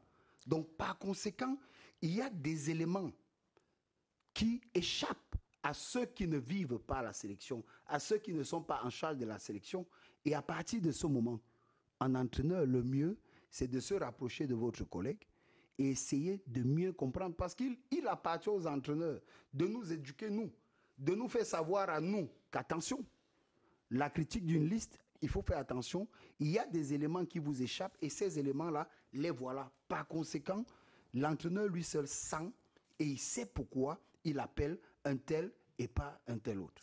Quand on regarde la liste d'Antonio Conceição, qu'est-ce qu'on peut dire par rapport à ce qu'il peut avoir comme objectif?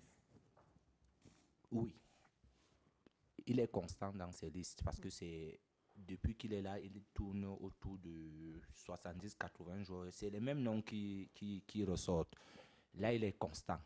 Mais maintenant, par rapport aux objectifs, est-ce que c'est lui qui peut fixer les objectifs? Parce que c'est là où il y a problème. Que veut le Cameroun? On veut aller à la Coupe du Monde où on veut gagner. Je pense qu'il a été recruté pour cela. La CAN. Il a été recruté pour quoi? pour nous donner de satisfaction quand même en termes aux éliminatoires de la Coupe du Monde et même la CAN qui arrive. Alors, si c'est pour gagner la CAN ou aller à la Coupe du Monde, c'est là où il y a un petit souci de ma part. Parce que depuis qu'il est là, il a presque les mêmes noms, mais c'est des gars qui jouent 2 minutes, 3 minutes, 4 minutes. On devait déjà avoir une idée de son 11 entrant et une idée de sa philosophie de jeu. Emmanuel le disait tout à l'heure, les tests du Cameroun ne permettent pas que moi qui suis entraîneur, je me rapproche de Tony Conceição parce que notre direction technique s'occupe de toutes les équipes nationales sauf de l'équipe A. Or, si je veux me rapprocher de l'équipe A, de l'entraîneur, il faut passer par la direction technique. Si notre direction technique elle-même n'a pas la possibilité de demander à l'entraîneur qu'on va où, qu'est-ce que tu veux, qu'est-ce que tu fais exactement pour permettre aux autres de comprendre. C'est pourquoi il y a la critique. Moi, j'ai pris le temps d'observer ces matchs. Nous passons beaucoup plus de temps à jouer la conservation de balle et il est satisfait. Je ne vais pas entrer dans son bilan des matchs qu'il a déjà fait. Nous ne pouvons pas jouer le Rwanda à 11 contre 10. Toute une deuxième période, on ne parvient pas à inquiéter le gardien adverse. Nous sommes en pleine compétition. Quel est le souci de notre coach? Il veut que chaque fois qu'on va sortir les statistiques, qu'on dise que le Cameroun avait la possession de balle où on veut gagner. Il faut exactement qu'on sache où il va. Et c'est là où moi je suis un peu inquiet. Je ne suis pas inquiet par rapport à ces listes parce que c'est ce qu'on a et c'est comme ça que le Cameroun fonctionne. Parce que si la fédération avait une autre idée, on aurait dit dans la liste, il faut au moins 3-4 joueurs du championnat local.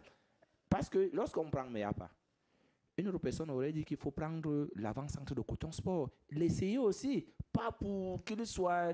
Mais je vous dis que si notre direction technique nationale n'a pas la possibilité de savoir où notre coach va, c'est un peu difficile pour nous. Moi, j'interpelle notre fédération et le gouvernement camerounais de nous dire exactement ce qu'ils attendent de Tony Conceição et qu'est-ce qu'ils attendent de notre équipe. Et en ce moment-là, on essaiera de dire s'il est sur le bon chemin ou pas. Je vais prendre l'avis de Jean-Baptiste Béaé. Ce sujet me cause d'abord un problème parce que comme il y a la pandémie en ce moment, peut-être qu'on peut comprendre. Il y a maintenant les réseaux sociaux, on peut travailler à distance. Là, un entraîneur qui a publié dans une liste de 28, on ne sait pas là où il se trouve en ce moment, dans quelle partie du monde il se trouve. Mais il a publié une liste de 28. Je ne sais même pas s'il vit au Cameroun, mais je crois non.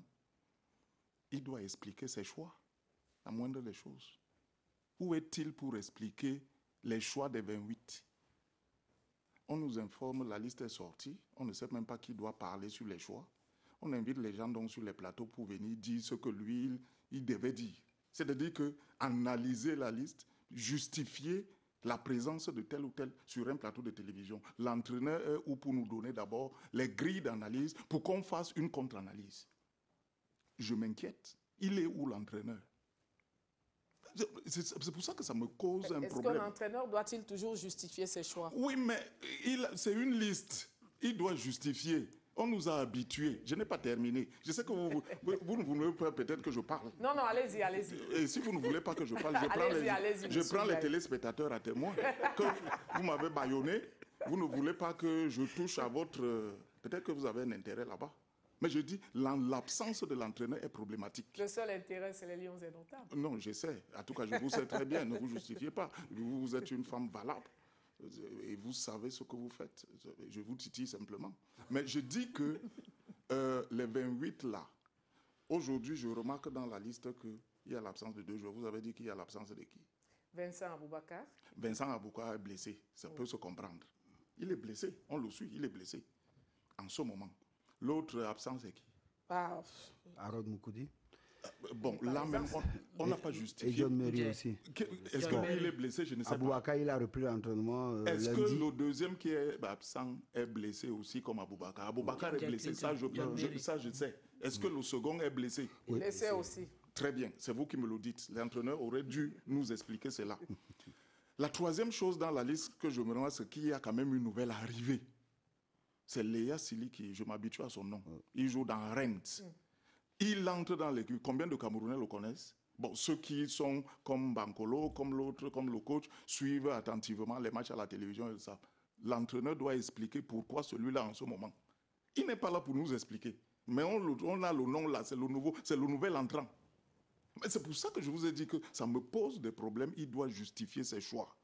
Maintenant, par rapport, comme c'est un match c'est des matchs amicaux FIFA, l'adversaire, le Cameroun doit jouer contre le Nigeria. Ça, si mes informations sont exactes, c'est le 4 juin. Après la publication des listes, les Lions indomptables doivent se retrouver entre-temps, je crois, le 30 mai, en Autriche. Alors, je me pose la question. En réalité, ce n'est même pas à vous que je dois poser la question parce que... Allez-y quand même. Nous sommes nombreux. Le problème, c'est que ça me gêne parce que c'est moi qui pose souvent les questions. Moi, je suis dans la posture de poser les questions aux autres. Mais quand c'est... Ils vous suivent. Oui, mais quand je pose la question à un autre journaliste, ça me cause des problèmes. Allez-y quand même, il nous suit, comme dit Emmanuel Bankolo. En réalité, c'est problématique, tout ça. Ce que je veux dire de manière simple et prosaïque, là, c'est problématique. Donc, je pense que l'entraîneur, oui, on respecte ses choix, oui, on respecte ses sélections, oui, quelle est l'idée qu'il se fait en jouant ce match amical contre le Nigeria, qui n'est pas un enfant de cœur. Moi c'est ça. Comment va-t-on se préparer en Autriche pour jouer contre le Nigeria? Est-ce que ça sera également en Autriche? Non, ça ne peut pas. Voilà les questionnements qui me créent sérieusement des problèmes. Vous voyez que j'espère que M. Bankolo va me répondre puisqu'il a demandé que je pose les questions et qu'il me réponde. Je vais commencer par chercher la première réponse auprès de Mme Fomou. Est-ce qu'un entraîneur doit-il toujours justifier ses choix? From time to time, yes, because it's important for people to know because you are not in a club where you already have a list of 25 or 30 players that you have handy. And even before you have your 30, 25 players, you have to discuss with your president and for you to know the objective for the season. And certainly for the national team, before a coach is equally recruited, you have objectives that is laid by the state, and then you, the coach, if you can meet up with those objectives, then you align yourself to be part of the goals and objectives of the country. And since Conceição was taken in line with those objectives, which he is for and has convened a group of players for training during this FIFA period, which are going to play out. As a coach, I will not put myself in the place of actually criticizing my colleague.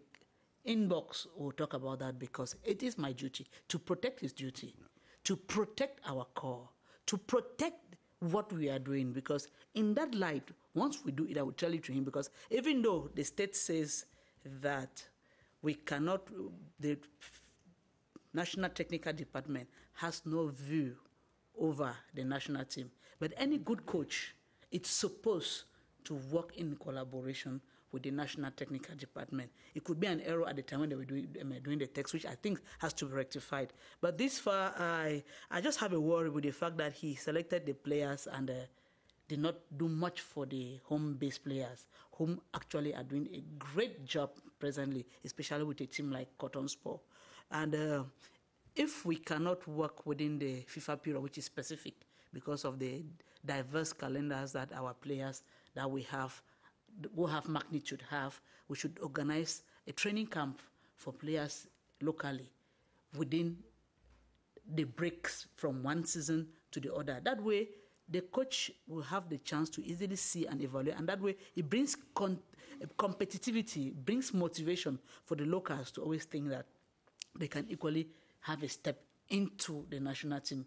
And once that motivation is there, I bet you everybody thinks that the national team, which belongs to all Cameroonians, can easily have a say. And once you are not there, you know that you cannot be there because of A, B, C, and Z. That is my only wish that I hope the coach does. But technically, tactically, it is which we will do that inbox with him, without which...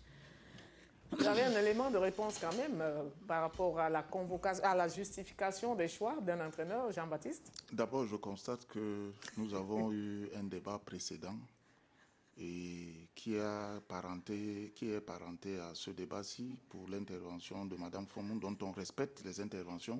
Mais on a très bien vu l'embarras qu'elle a toujours entre l'athlète qu'elle est ou qu'elle a été et l'entraîneur qu'elle a été également aujourd'hui. C'est-à-dire qu'elle surfe là. Elle, en même temps qu'elle veut protéger le joueur, elle tente toujours de justifier et de protéger... Mais il y a un autre entraîneur. De protéger l'entraîneur. Non, ce qui n'est pas le cas pour lui. Hein. Lui, il a dit ouvertement que, d'ailleurs, il a fait une offre de service là. C'est-à-dire qu'on doit le consulter, même un peu. Peut-être que vous ne le suivez pas, hein. Moi je le suis très bien. Je le suis très bien. C'est-à-dire qu'il veut être consulté en tant qu'entraîneur pour émettre son avis dans les choix de l'entraîneur. J'allais revenir sur ce qui... Moi je le dis de manière simple, je parle devant sous son contrôle. Hein. Il l'a dit. Il a dit. Donc moi je pense que... Mais cela est bon aussi pour le débat et la contradiction. Et c'est bien. C'est un élément de réponse. Oui, d'accord. Soumettons ça à l'avis de ceux qui nous regardent. Peut-être qu'elle ne m'a pas répondu à moi. La réponse, si elle satisfait aux téléspectateurs, tant mieux. Mais je pense que cette affaire-ci, conseiller Tsao, doit justifier le choix de ces 28. Oui, mais Edith, il faut dire les choses clairement. Est-ce qu'un seul instant, vous pensez que l'entraîneur français, l'entraîneur portugais, l'entraîneur anglais, l'entraîneur allemand, vous pensez que c'est de leur propre chef qu'ils décident d'une conférence de presse? Non, parce qu'il y a un travail spécifique mené par la fédération. Ça part de la fédération, sa cellule de communication, qui discute avec l'entraîneur, avec le chargé de la communication de la sélection nationale, et qu'ensemble, ils donnent les orientations. Mais quand vous avez une fédération faible, c'est normal qu'on soit comme on soit là. Aujourd'hui, on parle aujourd'hui de programmation de... Premier élément, aucun entraîneur n'a l'obligation de justifier sa liste. Premier élément. Mais pourquoi ça se fait? Parce qu'il y a une orientation qui vient d'une fédération. Et ça, c'est quand on a une fédération qui est soucieuse, qui est consciente et qui a même à l'esprit l'importance de ce que c'est qu'une sélection nationale. C'est ça le problème. Il faut dire les choses comme elles sont. De ce que vous avez vu, dites-moi à quel moment existe la fédération. Peut-être à la publication de la liste. Parce que ce n'est pas l'entraîneur qui publie la liste. Il met la liste à la disposition de la fédération via la direction technique et le team manager. De cet état de choses? Allez-y. Jean-Baptiste Biaye disait, je souhaite qu'on me consulte. Mais ce n'est pas Eluna directement qu'on doit consulter. On doit consulter notre direction technique nationale. Parce que c'est le directeur technique national sur le plan technique qui dit à l'entraîneur qui est là que voici la direction à prendre. Parce que les objectifs du Cameroun, c'est d'aller à la Coupe du Monde et de gagner la Coupe d'Afrique à domicile. Lorsque le technicien le plus chevronné, je vais dire ça comme notre directeur technique, est coupé carrément de l'équipe qui représente tout le Cameroun. Et pourquoi? Parce que les tests, c'est les tests qui le disent. Et les nouveaux tests, ce n'est pas les anciens. Comme les gens avaient en 1h30 envoyé les tests à la présidente de la République pour que le président... Il faut qu'en 1h30, on écrive encore le plus rapidement possible. Qu'à partir de demain, le directeur technique national est le patron... Coach Eluna, moi, ce que je veux savoir, est-ce que le fait du texte interdit au directeur technique ou à un entraîneur camerounais, lors d'un regroupement des Lions, d'avoir une discussion avec le sélectionneur national? Je vais dire poliment l'entraîneur pour vous accepter. Mais quand c'est un entraîneur professionnel qui veut déjà faire son travail, qui veut commencer à vous dire de ne pas venir s'y mixer dans son travail, il va mettre ça devant. Que quand je suis arrivé au Cameroun, on m'a dit que tu n'as rien à dire ici. Ça devient compliqué. Le directeur technique du Cameroun a quelque chose à dire. Voire plus que l'entraîneur, parce que celui qui est là, mais c'est très grave quand même qu'on dise que les textes actuels ne permettent pas à la direction technique nationale d'avoir accès à l'équipe nationale. C'est très grave. Vous pouvez vérifier. Hein? Et Didier, il y a quelque chose qui ne va pas. Vraiment, on a beau justifier, moi j'ai ma ligne de conduite. Qu'on me pardonne d'être pessimiste. J'aime les Lions indomptables parce qu'ils nous font vibrer de quelques-uns. Ils nous ont remporté de... Mais je dis, ce qui se passe là, ressemble à un cirque de mauvais goût au moment où le Cameroun a besoin d'avoir une équipe capable de rassurer.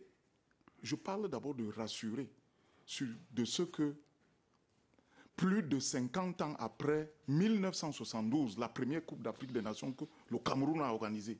Est-ce qu'on organise la prochaine Coupe d'Afrique des Nations là en 2021, 2022 là? Ça sera plus de 50 ans après. Il faut donc que l'équipe qu'on va placer là, qu'on va réussir à mettre en place, soit une équipe compétitive, conquérante, mais surtout une équipe qui est capable de remporter la Coupe d'Afrique des Nations. Limitons-nous à la Coupe d'Afrique des Nations. Laissons la Coupe du Monde. Ils font leurs choses là-bas, Coupe du Monde, machin. Ils peuvent participer. Vraiment, nous, moi, je parle là comme l'enfant du bas peuple, là au village. C'est-à-dire qu'on veut la Coupe d'Afrique des Nations, là. On la veut. C'est elle qu'on veut. D'abord, elle est chez nous, c'est elle qu'on veut. Donc, comment on bâtit donc une équipe? D'ailleurs, ça me pose même d'abord... Certainement, on va revenir un jour sur ce débat-là. Parce que cette affaire d'entraîneur blanc sur le banc de touche du Cameroun, qui va organiser la Coupe d'Afrique des Nations au Cameroun, me pose des problèmes. Mais je dis, ça c'est un autre débat, je n'ouvre pas, c'est une boîte à Pandore, je n'ouvre pas ça là maintenant. C'est même pas une boîte à Pandore, il y a des champions de la camerounisation ici avec nous, Emmanuel Bankole est assis. Ça me pose des problèmes. C'est-à-dire qu'on voit en Fandenao au stade Olembe, banc de touche, le Cameroun joue, le stade est plein, 60 000 spectateurs. Et j'espère que le corona va partir et qu'on aura l'occasion de remplir ce stade. Mais sur le banc de touche, vous voyez un blanc là-dedans comme ça. Là. J'espère que vous n'avez pas de velléité raciste. D'abord, il faut préciser, nous sommes sur une télévision nationale, publique. On est écouté à travers le monde. Je ne mets pas dans mon propos la xénophobie. Merci. Je ne mets pas dans mon propos la haine contre M. Conceição. Il faut que ça soit clair. Mais je pose un problème. Juste ses méthodes de travail. C'est tout. Simplement. Vous êtes entraîneur, vous êtes d'accord avec tout ce qu'il dit? Those are his points of view. We know in as much as we are coaches and we have the talent to exhibit, it is when the coach is not giving the results that becomes problematic. But then, as Cameroonian, I always wish to have a Cameroonian that is managing the national team, the team A, and putting his expertise in place and then having all the commodities that an expatriate is having. That way, we would have grown a step. That would be my wish someday, somehow. Merci. Intéressons-nous encore à cette liste. On a eu des retours. Est-ce que par rapport au match qui arrive très rapidement là, Eric Maxime, Choupo-Moting, Bassogok et les autres, est-ce qu'il y a une possibilité de voir quand même le jeu de l'équipe nationale du Cameroun changer un tout petit peu? Parce qu'il y a problème quand même à ce niveau au regard des derniers résultats. Si ça avait été moi, je ne choisissais pas un match comme ça. Parce que le Niger, c'est quand même... Le haut de gamme. C'est quand même le Niger. Le haut de gamme. On sort d'un match, d'une difficulté contre le Rwanda. Je cherchais encore un pays à côté du Rwanda pour essayer de voir si avec l'arrivée des Bassoko, ça peut changer quelque chose. Lorsqu'on cherche le Nigeria... Surtout pas le Cap-Vert. Ouais.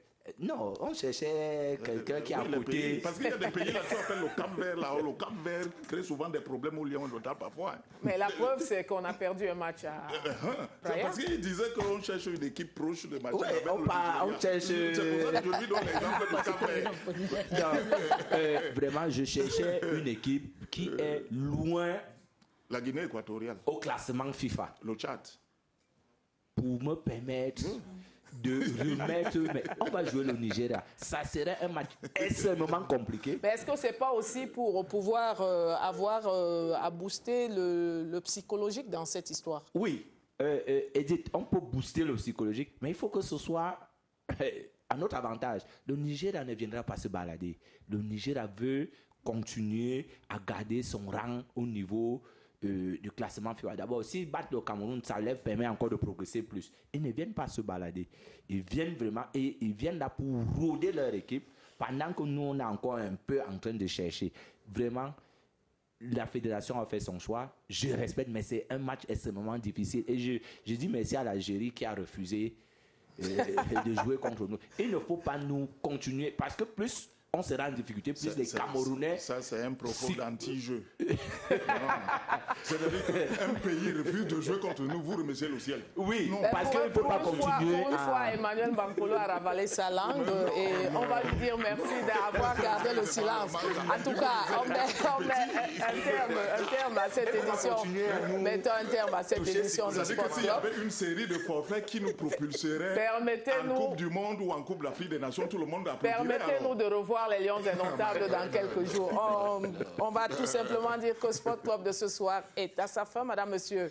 Merci d'avoir été avec nous. On dit surtout merci à nos consultants de ce soir, Emmanuel Bankolo, Bertrand Eluna, Jean-Baptiste Biaye et Victorine Ofomom, qui nous ont fait l'honneur d'être là et qui nous ont apporté beaucoup d'éclairage. On a d'ailleurs beaucoup rigolé au-delà des sujets qui ont été sérieux. Merci à vous également. On se retrouve dans 48 heures pour la dernière édition de Sport Club de cette semaine. Bye bye.